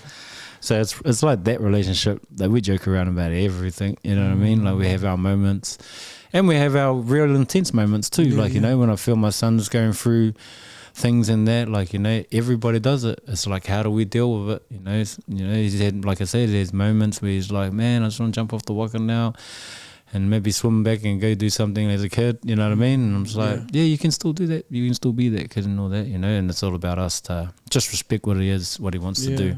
Like if he was to say tomorrow, oh Dad, I want to do a new direction, then we're on a new direction. You know what I mean? That's me. And that's what it's got to be. I just know that. I know that that's how it is, and I can't force him to do anything. same with my other boys. I can't force them to do anything. You know what I mean? Bro, he's sleeping, bro. Of course he's crashing. He's always crashing out of here. Because he gets up early, that's why. I get to the classes at 10 o'clock. That's so cool. I just because I think about Joe Jackson, the way he drilled his kids. Yeah. And it must be hard. Like there are probably times where you just want to be a kid, and you know what everyone else is Also, doing. I hang out with my mates. Sometimes they come over, then we just chill. Yeah. Oh, that's It's cool, you know, just time off the music and that. I like his mates that come over because they always tell him, bro, have you wrote a new song? Have you done this? Bro, have you done and that? they're And like- they're drilling him. And I was Sometimes going, they're yeah, you come over every weekend, my boys. What, do you want to sleep here for the night? Sweet, you can stay here. You're like, Can I oh, sleep on the couch, bro? Don't even get my bed, bro. They're like, yeah, we're sleeping on your bed. Oh, bro, See, and that's sad. the mates that, you know, like, I know that, you know, like, he's got to have his own friends. And then he's you got some really, really good friends that are very supportive around him. And I love them. I treat them like my sons too. You know what I mean? They always like, oh, you know, they call his mum, you know what I mean? It's like my brothers, yeah. Yeah, they're like bros. Awesome, bro. And they're really, really respectful too. You know what I mean? And I'm like, those are good friends, son. They're the They're ones. They're the ones that care Bro, about what you you're better up do to. your music, bro. Stop Yeah, mucking huh? around. oh yeah. Yeah, Just go home, bro. yeah. So good mates, bro. I invite them over all the time. Yeah, even Cool. it's cool, bro. Yeah. All my mates. There's only 3 of us. Mm. Yeah. They're like real my close mates, you know what I mean? And they've been together since primary. Bro. You know what I mean? I've Like known year these one. kids since when I was going to their School trips. school trips. All of them. I was going to all of that. That's what I like about this whole thing about, you know, becoming sustainable early as a parent. My parents never ever come to any school trips. And I wasn't tripping. I wasn't mad at that. I just knew mum and dad had to go to work to keep a roof over our head, keep the food on the table. You know what I mean? So for me, I was like, man, if I ever get a chance and I have kids, I'm going to go to all the school trips because I know what Bro, that my means. mates used to think my dad was the man, bro. Hard out. Because your Like, dad you is the was man. your dad. You do backflips and all that. Oh, no, just you know, put in the packet of lollies, boys. Lollies on, lollies on, lollies on. And everybody's respect really young. You know what I mean? They're like, oh, he's always got lollies. And they're like, no, giving lollies to the kids. Yeah. Come with me, boys. We're going around the back. Hook it up. You know what I mean? So, Geez, your dad coming on this trip. and I went to all of them too. Like, you know what I mean? A lot of us while he was at primary, because I was trying to figure it out. Like, what is he going to be? What does he want to do? You know, there's a big gap between him and his younger brother. Like his younger brother than him is 10 years old and he's 17. So there's a 7-year gap between them. And, you know, like, But that's a massive we gap. were trying to figure out what he wanted to do, you know, all that time. And yeah, it was just a blessing that it just dropped in my lap as music, because I had a fair idea on what was going on around there too. So it was perfect for You me. didn't expect it, eh? Nah, I didn't. I was just saying, man, I hope one of my kids want to get into this music thing because dad's got the skills, you know, make this happen. And they're like, nah, you don't have the skills, dad. And the next thing, oh, dad, can you say, yeah, I got you. You know what I mean? It is what it is. We just got to support them and things You that never I know, eh, can't until do. you ask. Yeah, that's it. Yeah. You never know until you ask. And that's what I've taught these boys. Ask, bro, so I'll never know what you want to be and what you want to be into. So, yeah, man. What a journey, eh, son? It's been pretty mean, bro. Been pretty mean. Just now you're refreshing us what we've been up to. You know what I mean? Yeah. It's cool as. Hear the Cool journey. to watch and listen and just see the authenticity about it. Yeah, yeah. So, you know, Yeah, bro. you know, in another life or another universe, it could be like you're talking and then you'll be like, you better say the right thing. You're gonna get like, Give that look. no, it's son. authentic, man. It's like you got your own voice, and Dad's Yeah. got his thing, and you can and the things that you're sharing, you can tell it comes from somewhere, and then Yeah. listening to Dame Dash, South Auckland, Dame I Dash follow himself. Dame Dash too, bro. He's Dame Dash, my boy, bro. He's got some very, very, you know, like things like there was one thing I watched with Dame Dash. It was about him and his creating like his own Netflix. He's got his own channel, which, you know, like is a game changer. Yeah. We're all trying to make movies or series. You know, this is the music industry or the movie industry. Trying to make them. And, you know, like way back in the days, there was only one place for our movies to go was the theatres. So you're clipping the box office, you know what I mean? Now we've got streaming platforms like Netflix and now you can get a just stay home, percentage of what your movie would have, but it's out there longer. You know, it stays out there longer. So Dame Dash, I watched this thing and he was like, man, I've set up my own network, and my network, I've got my movies on there, so you got to subscribe to my network to watch my movies. Bro, think like, man, someone should have told me that ages ago. We're on our way with our network anyway, son. Like, we got movie ideas. Well, I've got heaps of ideas, but for me, it's like, You know, he's a musician. Yeah. So how do I put his music into this movie or series or whatever it is, and have everyone dressed in his clothing? Because that's true ownership. You know what I mean? do Like, some acting too, bro. I always tell him about, you know, Nike, you know, when he used to, I was like, Dad, I want to wear the Nike tracksuit because all the boys, I was like, bro, you don't need to. You got your own line of stuff. And then my main punchline to him, I was going, well, okay, you like Nike, eh? So have you seen Nike in the hood? Have you ever seen Nike do a community event for you? Have you ever seen Adidas come out there and do something for our community? Bro, they don't even give a damn. You know what I mean? We're all branded and brainwashed to buy this brand. I love Nikes on my feet. That's about it. I'm going to walk all over these streets and that's it. You know what I mean? But for clothing, I just rock his stuff, my other boy's stuff, you know, and rock the clothes. You know what I mean? That's what it's all about from here on forward. Because, like I say, what does the brand stand for? And what do they do in our communities? You know, for my boy, he's got a goal every year. We'll do it every year Christmas too. in the Christmas park. in the parks. Gee. We do a gift thing that, you know, there's just a whole bunch of presents. It's cool because even though the rappers around here, they come and show support. Like even the Bro Marquis member rang like what was it, 5? Was it? Yeah, like 5 hams. Right, and Because that's we like ran our what, event. $100 each. ham, you know what I mean? And we could give that away at these Christmas things. So like when we ran it and, you know, he led this thing, and then I said, son, put some money to the side. We need a stage, you know, we don't need to buy the system, PA and that, 'cause we already own that stuff anyway.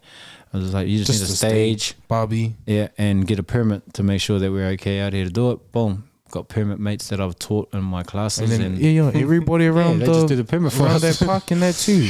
Yeah. Everybody that lived around there just came through. Yates Road Park. So that was our last one that we did. Oh, actually, last year we did it at Maraetai. Yeah. Maraetai. We went out to That the was beach for the there. video shoot. And that's where we shot the What Up video. Yeah, What Up, so yeah. as we done that, I just bought the camera, go, bro, just capture the moment. What's happening here? What up? Him and this chick that he went to school with. They acting like they just meeting and that. So that was pretty cool.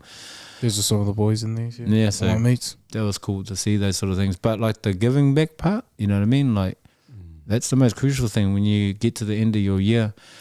Like, hey, what does that all stand for? Do you want to give back to your community, or are you just going to go buy you something for you? You know what I mean? And I look at all these young ones from around our hood and all that, and that was me that didn't have a toy for Christmas or anything really. You know what I mean? Like Christmas ended for me real quick. You know what I mean? I found out like, oh man, we can't afford. Okay, I've got to do my own thing. I'll have Christmas every day. That's my mindset. I'll try to figure out how to Christmas it every day, so I'll make something happen for me then. You know, it took me a long way to figure it out properly, but you know what I mean? Like, we didn't have that. So for me, and going out into these events and getting them to perform, setting these events up, Christmas gifts and out then too. giving that part and how people just line up, and I was just like, man, look at all these people that you're making an Smiles, impact bro. on. You know what I mean? Like, it might be only a pair of glasses that he owns or something like a mask or something, but they walk around like they're the, you know what I mean? They're just being upgraded or something, and they have, you know, because we're just like, man, this is our gift out to the community. This is our, I'm strategically budgeting this whole thing because I know that next year's another year. We need to re-up, make sure we're doing what we got to do again. Bigger. And go bigger, you know what I mean? So it's really about us figuring out what we got to do and giving that back. That give back part is something I've installed in him for the last 3 years now. You know what I mean? And like, he's been in the game for 3 years. I don't see much artists going out there and doing that anymore. You know what I mean? Well, even doing it at all. You know what I mean? Like, for us, we're Mangere boys. He's a Mangere kid. We'll put it on for Mangere. You know what I mean? We'll make it happen. We'll make it happen whichever way it needs to be. And, you know, just see it. Like, I bring bouncy castles out and Yeah, that was pretty cool. free barbecue. You know, just give sausage sizzles for days. And then we get these big hams. Like, bro, chop it up, bro. We'll have sandwiches out of ham and put it on the barbie. You know what I mean? It was It's massive. cool because we used the hams for giveaways for people's Christmas, you know. Yeah, just make them get up and, man, can you rap? And they're like, yeah, we can rap, sweet. Rap this and you get this. And people jump up, black sheep. Yeah, at least you rapped. There you go, bro. And he's like, yeah, we want it. Like $100 hamburger. It's like massive, bro. And their parents take it home to their parents or say, oh, at least you can eat for Christmas. Bro, you know what I mean? Cool. That's so it's cool. crazy, that sort of things. But that's what I've known, what I missed out on when I grew up. So trying to fill in those spaces, you know what I mean? We didn't have that way back then. There was no big Christmas in the park thing. Oh, well, there's a big Christmas in the park in the city, but you stand on the side of the road and just watch you go past. And then, oh, where's the toys? Oh, nothing here. True. All right. You know what I mean? So cool, man. It's so cool. And I love it that it's not just a brand or just hustle, J Hustle. It's more than just that. Correct me if I'm wrong, all right? Because it seems like it's more than it is. It's like it's whānau. It's a community. It's about helping other people in the community and inspiring them. And so, like you were saying, passion to profession. It's inspiring others. And so, I'm just wondering, Toko, because what do you say to some of our young men or men in general who have a vision, who have aspirations and aspiring to do something, but they just feel like I just can't. And even if they may be listening to this or maybe watching this, they're like, man, that's cool. That's cool to hear Toko and J Hustle's story, but I just feel like I just can't. What do you say to that? How do you break that kind of mindset? How do you break that? I have a lot of the students come in with that same mentality in the start, and like for the ones that say that they can't, it's just that they haven't met the right mentor yet, or the tutor or the teacher, that's gonna flip that light on for them too. So as a tutor myself, I try to find different ways to maybe help them get over that barrier. So I run a business class in that, and our thing in that, and I teach people business. But what I mainly teach in there is like I have a week with them, or not like a whole week. I just have one sit down with them, a couple of hours, and I just say to them, so what is it that you want? Same thing that I drilled into my son. I was like, what's the passionate part that you like? And they're like, oh, this. So, okay, cool. So why don't you think of making that into a business? Because you love doing that. And they're like, I never thought of it like that. It was something like a simple talk like that changes mindsets. And I was like, oh, okay, cool. And then I have some of my bros or people that I work with, they come in the first year and they don't get it. And in the second year, they'll go, can I join the course again? Yeah, all good, sweet. And then it's not until the third year they go, bro, I got it. I'm going to do this. And I was going, see, you can do it. It's just you got to find the right time and place. And I can show you the way, but I can't make you do it. You know what I mean? Only you can do it. And if you're passionate, bro, you would have been doing it early in the morning. You know what I mean? To make sure that you're going to get there. Something like that is like what I try and push onto people like that is, try find a solution. That's the key to it. A lot of people focus on the problem, and the problem is I can't. But the solution is, what am I going to do about it? That's it. You know what I mean? Like, how do we figure that part out? How do we do that? Me, bro. Awesome. That's pretty straight up, man. Straight up. Cool. Oh man, that's really excited for whoever gets to listen to this, and just excited for people that come in to your guys' circle and just because it's I love what you say about like this relationship between mentors or having a tutor. Like, how important do you think it is for a young person to have a mentor? It's the most important thing in the world, bro. Like, I think that mentor might be the passion key to those youngins. You know what I mean? Like I'm not the go-to person that's going to solve everyone's problem. I'm actually a part of, a solution, not the solution. Like, I'm not the solution. I'm going to save everybody. Like, you can help you all make business. No, I've got a solution there. And it comes down to, I've found it very easy to get into people's minds and think about it when they're passionate about it. Like, when they love to do it. Like, when I see a beat maker that's passionate, he's in on that beat, he's running around, he's in the car and he's got his laptop and he's got his headphones on, you know what I mean? I'm like, he's going to be a beat maker. You know what I mean? He's doing that. Or you see other people just writing and it's like, oh, he's going to be a writer. You know what I mean? He's going to make some songs. He might not even rap. Yeah, you can see it because it's shining from them.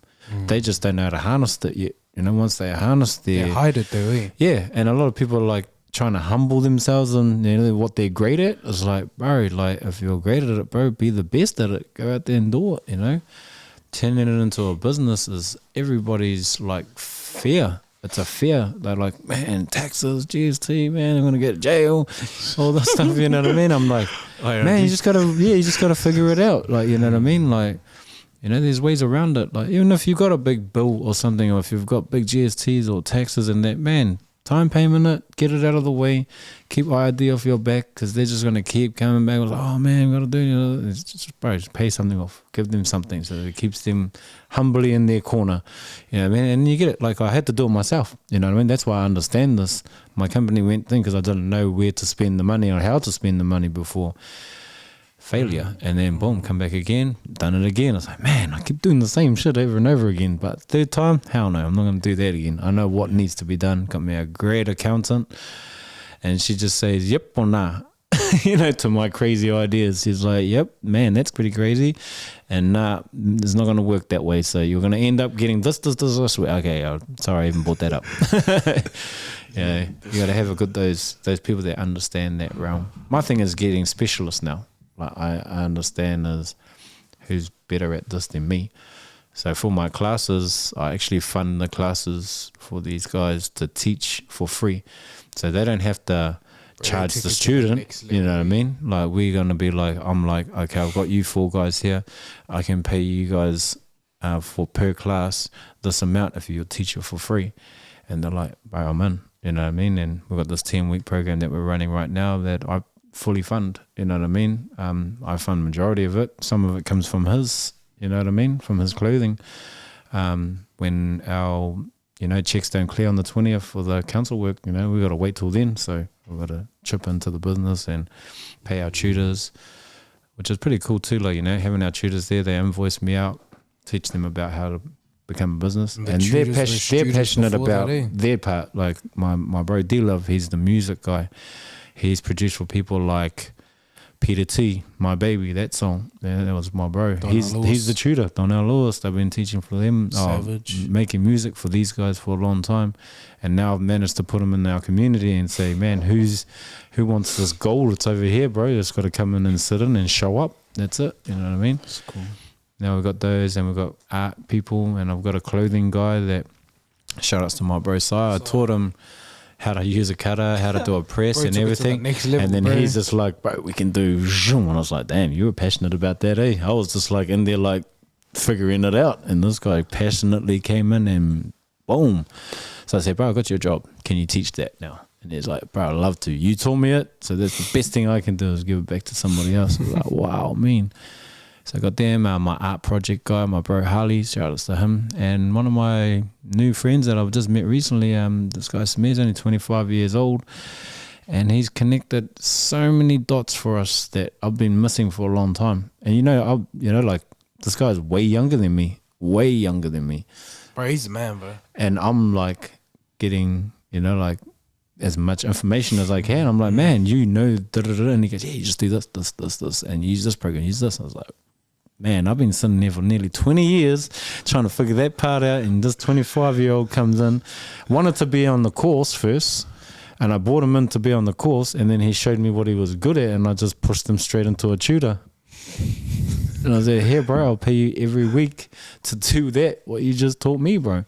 And he goes, are you for real? I was like, bro, welcome to the team, bro. Like, you know what I mean? Like, passion to profession. It's my little baby that I've been, cradling for a long time, Because I believe that, our key to the success of our people is the knowledge and the mentors. So if I can pull a good mentor in, it might not be me, for music or for art or for clothing, if I can pull a good mentor, the community wins. They're the ones that get it. They're the one that can get all that stuff. If they really want it, you know what I mean? It's there, but you just got to go there and show up. You know what I mean? Like it's like I can lead the horse to the water. There's the water. How do you want to drink it? Are you going to jump in there, or are you going to sip it with a straw, or whatever? You know what I mean? That's on you. You're the one that's going towards where you're trying to get there. You know what I mean? So I love that. I'm really passionate about that part, because I had no music course to help me on the way through, or a clothing course, or anything free that could help me. You know what I mean? None of that was around me at all. So another thing that I was filling in those gaps of what was missing on my upbringing. That'll be cool. It'd be cool to have someone like this so that they can learn and they don't have to go through what I went through, you know. It's all opening. I think about sharing knowledge, go back to our ancestors and how they taught how their son how to fish. You know, we're talking before money even came into this world and that, you know, let's go back to those teachings that passing the knowledge on is just as important, you know what I mean? If a father doesn't teach his son how to fish, then the son's going to ask me for the fish every day. So, bro, you need to go get your own fish. You need to learn how to go get that fish. Here's the tools. Go get the fish. You know what I mean? And that's how I sort of like look at everything now is I'm taking it from where it come from, you know. Like I said, I've told you about where my last name comes from and my mum's last name and how that ended up in New Zealand. And, yeah, it is what it is now. Just like deal with what we can now and move forward. It's interesting how things pan out. Toko and Jhu, so life's lessons and things that have happened. Like I talked about the trajectory just being changed, bro. You guys are just doing some amazing work. Not just, I think more so in terms of men and also young men. You know, our Pacifica and Māori men who are doing some awesome stuff in the community and our whānaus. Mangere 275, but more so being entrepreneurial and making things happen without even taking a back step and say, you know what, maybe it's not a good idea, but you guys are there in the full front line, full throttle, just keep going and I admire the hustle, bro. Just amazing grind and amazing example of a young person and say, hey, you know what, this is what I want to do in life. I'm passionate about it. I'm going to do it. And so the hope is that young people, young men out there, or even some of our older guys are thinking, bro, this young kid, if this young kid's doing it, bro, I need to get off my seat and maybe I'm inspired. And so the hope is that other people would be inspired, not only by you, Jay Hustle, but more, and also you, brother. You've done some amazing work, and as a father, the support you have for your kids, bro, that's, bro, number one job, bro. Like that's my best job I ever got was to raise these boys and my daughter. You know what I mean? Like I got gifted that. It's like, there you go. There's something for you to work on. Yeah, something for you to live for. You know what I mean? Purpose out there. You know, do what needs to be done. Bro. And yeah, I'm just frontlining it every day. Every day, wake up in the morning. It's the name of the book. Yeah, Frontline. Bro, honestly, I can't wait to. If you haven't been thinking about it before, bro, I can't wait till this book comes out. It's funny you say that, bro. When I started my exercise thing for my son, like I started getting him out there. We run around the basin and that every now and then. Pamela will go out there. When I was teaching him how to drive at the time, we'll drive there, and I started to record my life as I grew up for him because he was asking me the questions. So it's got me and him. So I just grab a phone voice recorder and sit there, and he goes, "Oh, Dad, so what was it like here?" And then he's got it already just stored in his email now. So it's already sitting there, the full story about where I've come from. And I just said to him, when Dad's no longer here anymore, there's your book of what your dad was really. And it's got the voice part of it, me and him actually speaking to each other about what I had to go through to get here. And I said, but wait till Dad's gone before you release this, because, it's pretty intense about how Dad got to here. And he's like, really, Dad? Did that all happen? I was going, that's your dad, you know what I mean? This is where I come from. So this is why you're never going to go that way. You know what I mean? I grew up around a lot of the negative stuff, things that, were wrong at the time. You know what I mean? And a lot of the stuff to do with, it's all entrepreneurial stuff too. It was all making money, but it was just in the wrong products. You know what I mean? And the wrong things and the wrong ways of doing it. But, I just said to him, but that's your dad. This is where he came from. So you've got this voice in. I said to him, there's your audio book for whenever you want to release it. There it is, up to, every morning we'll go out there and I'll give him another chapter, bring in another character of my life and say, oh, this is this guy. You met him. He keeps coming over. This is what me and him used to do. This is this guy, and this is the person I met that gave me that book, you know what I mean? And it starts flowing from there. He starts to understand it a bit more. But that part there, bro, audio book. So, yeah, hard. We've been planning it for a little while. Good, bro. It's good, man. Frontline though, it sounded like frontline there, bro. I like that, bro. Man. Somebody had to soldier it on, bro. Hard up, bro. Work it. He's standing on your shoulders, and people see the fruit now, but you've been working it. You've been putting in the reps. I had that seed in that dirt years ago. Yeah. You know what I mean? And had to water it my damn self, prune it, make it grow to how it is. And then this is a fruit of that. You know what I mean? This is one of the fruits. Your kids get to, lead the way for the next generation. Yeah. It probably brings me to my question around what is the hope for your community?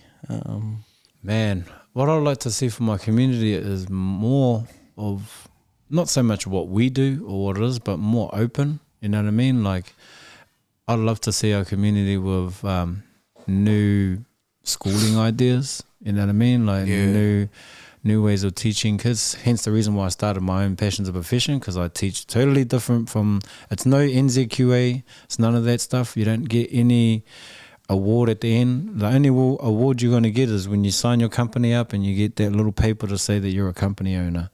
I said, there's your reward there, bro. Congratulate yourself, because it starts now. You know what I mean? This is the job forward. That's the only reward you're going to get from me, is helping you start your business, because it's all ownership. You know what I mean? They're going to take a responsibility for themselves after that. And I've graduated a few students at the moment that all own businesses now. They all own their companies. Some of my nephews, their mates, you know what I mean? Like, I watch them and like, man, you just got to end up in this whole system again too. So Neff, grab all those mates that you got hanging out there. One of them does permits. He handles big permits, like, you know, EOP plans. He does all of that for our council arm of things. I was like, man, who would have thought you were going to do that, eh, bro? And he goes, I didn't even know I had it in me. I said, but welcome to the team of entrepreneurs, bro. This is all we think like. We think like this. So we're going to do gigs and parks? Yeah. At the borough? At the borough. So, bro, file that thing, my bro. Get it all in there and let's go. Let's get our things going out in there. So, you know what I mean? Building those teams of people that are passionate about that anyway. So, that's pretty cool. Pretty cool to see that. Bro, man. Can me and Pete sit in and just, you know, just be around the entrepreneurs? Entrepreneurial. I'll just sit there I think I just do a free class.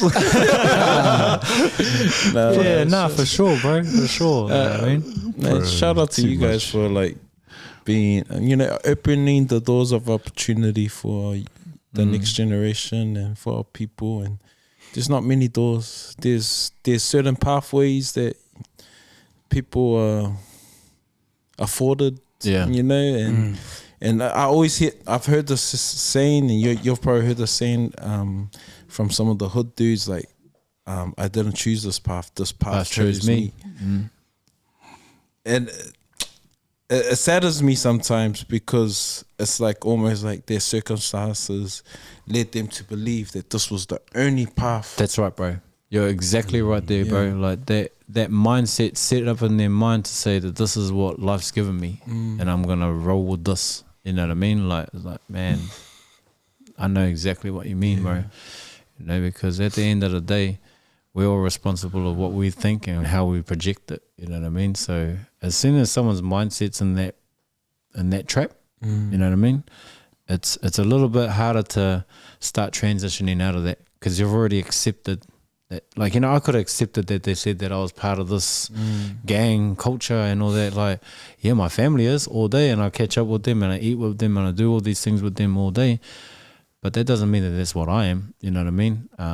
Hence the reason why I go so hard at a lot of things that I want to do, because I've got not something to prove, but just something to change. I want to change the narrative. I want to change what people think of us. You know what I mean? Right now, not that even matters. I just know that I don't want my son to go and try to get a job and then they say, oh, you can't work here and that. So what do? You're the boss. You're never going to go get a job. You're going to be the boss of the job. You're going to be giving jobs out. That's your goal now. So no one can tell you you can't work here anymore. You know what I mean? Because of this, you know. You're not allowed to do this anymore or that anymore. So my job is to make sure they own it. They've got to be the boss, so they can be ownership, so they'll be responsible for everything. You know what I mean? When you work for someone, it's easy to go, it's the boss's fault, we got no work. But if you're the boss, you're going to blame that yourself. It's your own fault. Yeah, it's your own fault why you got no work. Because you're true, man. You haven't done anything about it. Brothers, man, Toko, you mentioned it early on in terms of the narrative, changing the narrative, not only for yourself, but also for your whānau. Bro, I think you've done a damn good job, bro, and you're doing it. You continue to do it. Appreciate and that. So, bro. props to you, bro. Props to you, and you too, JHu. As young as you are, man. You know, we're not even whānau, but we're like, bro, man, I'm so proud of this young kid. Yeah, as a still young kid, man. Bro, you're a certified nephew now, bro. He's everybody's nephew. Yeah, even the nephews over there, man. People can't see, but man, more hair. boys over here.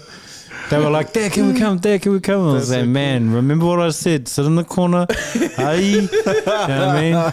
Because they're usually like, you know, and then yelling, fighting, rolling around on the ground. And I said, you know, this is a professional thing that we're going to for your brother. Watch. And they're like, yeah, we'll watch. More head. Crashed out. Yeah, but yeah, wouldn't have it any other way though. You know, I'll wake them up and we're ready to go afterwards. Bro, thank you so much. Thank you so much, Charles. Any other words you want to? Yeah. Oh man, I know we're thankful for time, but before I give my spiel on how I want to honor you guys, like it'd be cool just to talk about this tour that you guys are going on. Oh yeah, and then probably hear the spoken word, like if you guys are still. We can do that, bro. We can do that. So we actually got a small event, a tour coming up soon that we've thought about for next year. So it's early next year, around about February, March. But the goal of the entire tour is not to go out there and make money. Our goal is to go out and inspire young people, like what we're just doing here. Exactly what just happened here. I need it in schools. I need it in youth groups, and I need to sit in these moments all over New Zealand, bro. That I can deliver this on that and go, okay, J Hustle, you're the front of all this thing. You're the man that all the young kids are looking up to. If Dad goes up there, they're like, who's this old fella? We don't even know who he is. You know what I mean? But as a young person, but as a young person, he's got this thing that we can do for it. So our goal is to find as many schools or youth organizations that want J Hustle to come there and inspire them. We've already had a few. Yeah, we put a post up just the other day, and yeah, we've got like people from Rotorua that wanted to go there.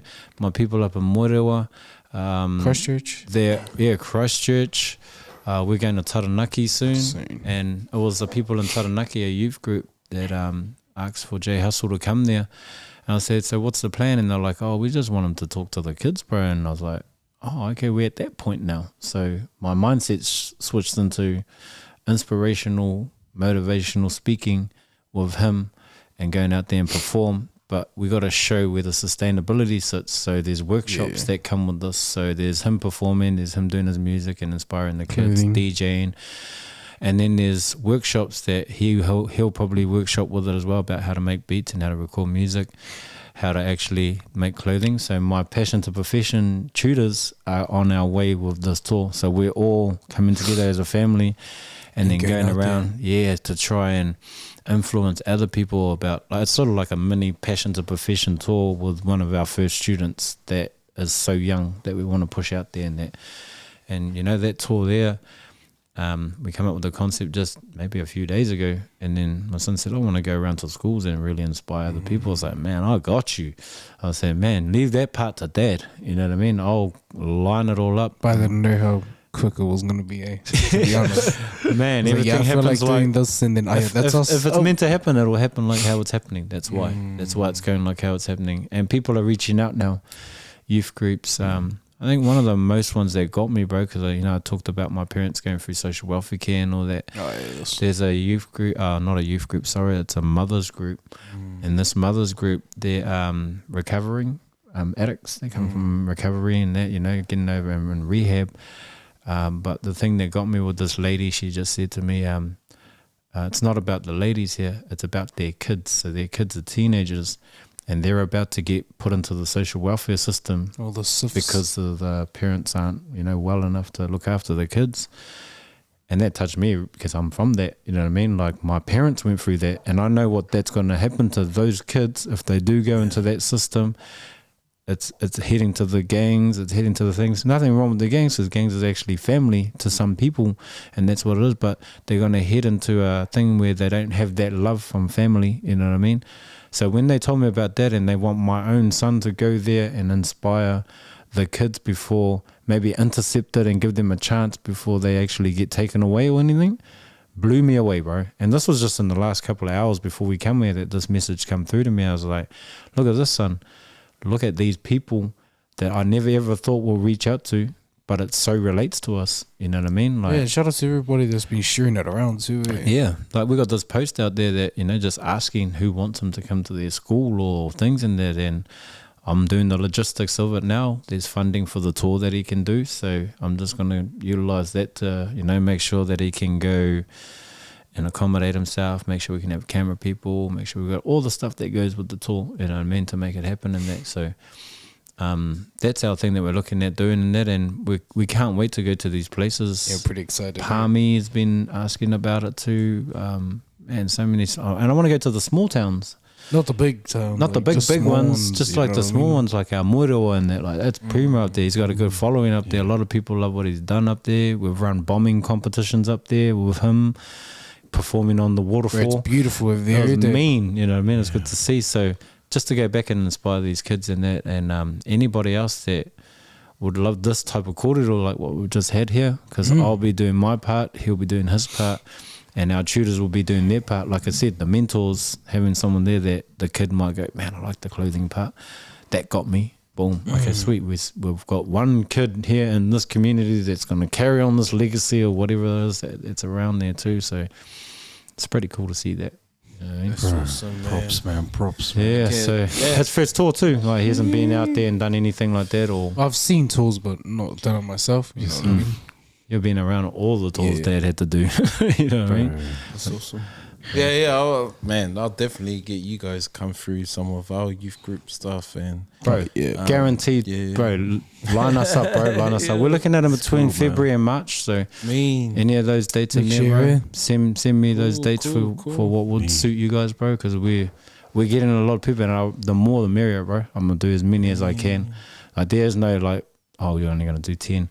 I'm gonna do as many that call, and then line it all up so we can go all around the country, and then back to the hood, back to our community and that, and do what we need to do there. Oh, sure, guys, man. Bro, mean. Yeah. The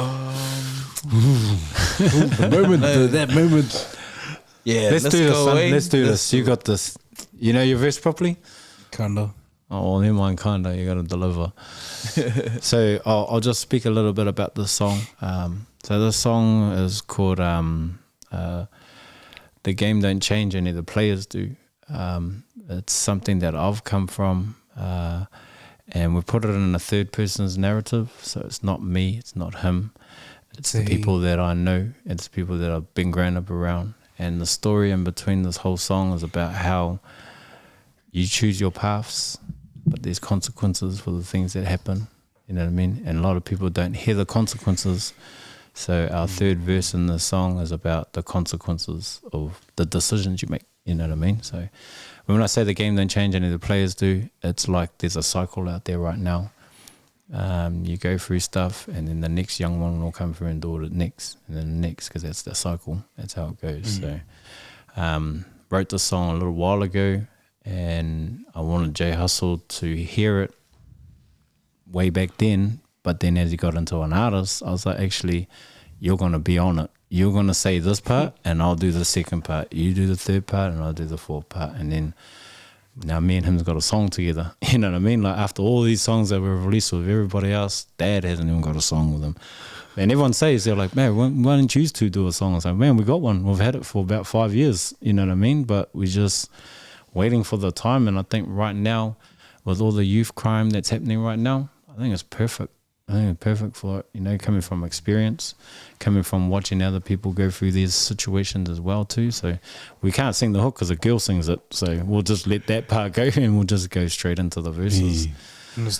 Yeah, you start it. So we'll just do it in a spoken way so we can actually, everyone can really capture those lyrics. So yeah, you start off, son. You know what you got to do. All right. So I'll back you up. I'll do your BVs in it. Okay. Look, he's a young G. Fascinated by the cash. He's seen it come, he's seen it go, he's seen it moving fast.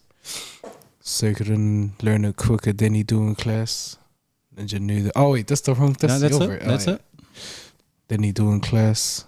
Ninja knew that him in school wasn't gonna last. He took his path and there's never ain't no looking back. Inspired by how the oldest G's used to act. He saw the commies and the beamers and he wanted that. The gold chains and the sub stomping in the back. Yeah. Only 14. 14, driven by what he seen. It wasn't long until he wasn't long till he had his own money making schemes. Blinded by the game and what the game was offering. It ain't the best choice, but it's sounding promising. He's putting on his gloves, ain't gonna leave no fingerprints. His older homies told him that, so he remembered it. Learn from the best, real life, living it. And when they holler mahi on, they be getting it.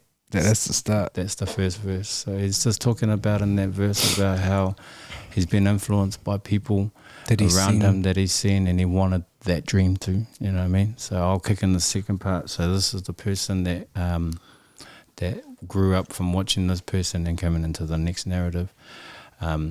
He's in the game deep now, getting them ends, eyes on the prize, getting the bends, chrome wheels spinning, playing to win, survival instinct, that boy getting it in, gold rings, gold chains like the gangsters do, looking like the newer version of a 90s dude with the skills to pay the bills like them hustlers do. With the skills to pay- but when you see him rolling past, you know he's paying his dues. The little homies stop and stare, and they're giving him props. They're throwing up their hand signs and they're yelling, "What's up?" He lets the tint ride low for the subs to thump. He's popped a few locks now. The ninja got what he want. But little did he know the 5-0s were watching him, taking pictures on their Zoom lens digital cams.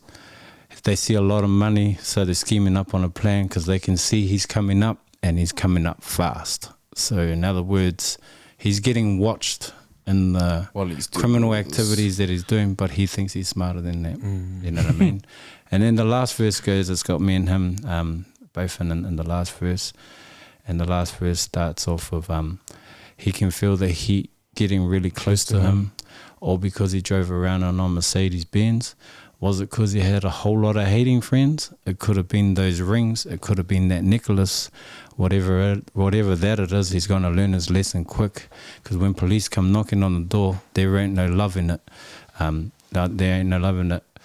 Hinges on the floor, leaving nothing like a mess, nothing but a mess. Looking like a hurricane done just left. And then Jay Hustle comes in. The moral of the story. Don't get caught up in the hype. The fast cars jeweled up, living type of life. You're louder than a speaker, shining like a star bright. Everybody's watching, dog, even the one time. Time to get your mind right and your head straight, and let the uneducated take the heat wave. There it is, dished up all on a plate. Jay Hustle laying out there, get a template. And that's the end of that song. Yeah. So we're going to release that song probably the end of November. And yeah, it's got a nice lady vocal in there that really just marinates everything together. And it's about like people that get caught up in watching other people get into crime. And this is what the Nothing outcome against of it. the doing.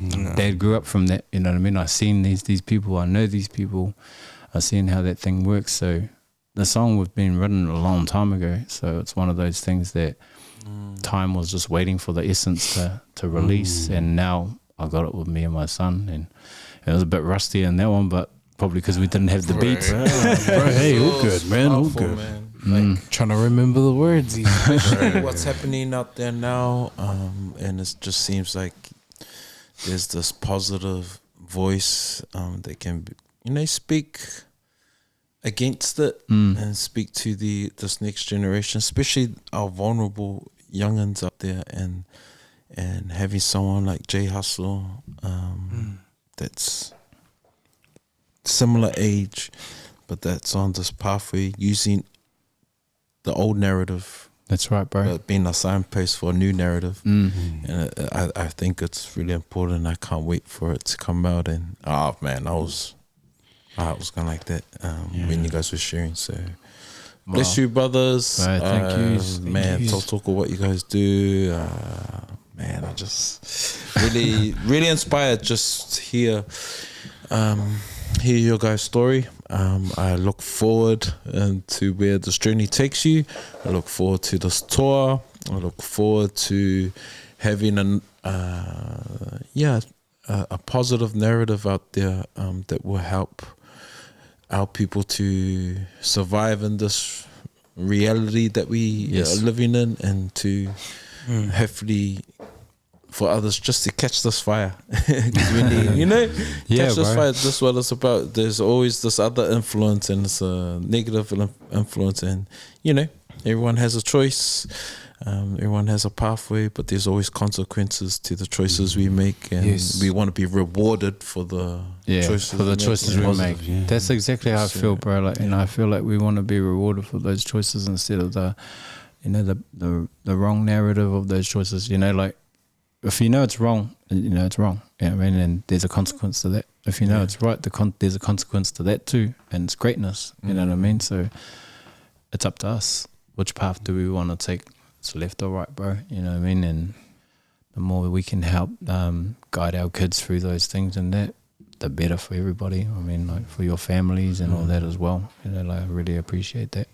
Thank you, brothers. Bro, thank you, brothers. Toko, what you guys have been talking about this whole night, I think if anything, just very inspiring and very motivational.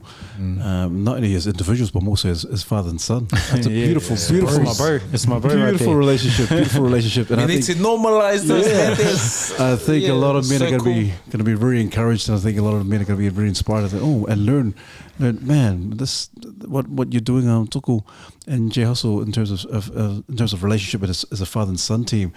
It's beautiful. I think it's beautiful. I think a lot of men, men We're should always be, together, bro. Yeah, as brothers, it's more like as brothers, but as father and son. But man, thank you, brothers. You guys, we don't want you guys going home empty-handed. So we always have a gift at the end of the kōrero. We always give you guys the guests a caricature or a sketch of you guys. And so, man, Charles and I have been very blessed. And so this is for you guys on behalf of the Mandate team. Oh, wicked.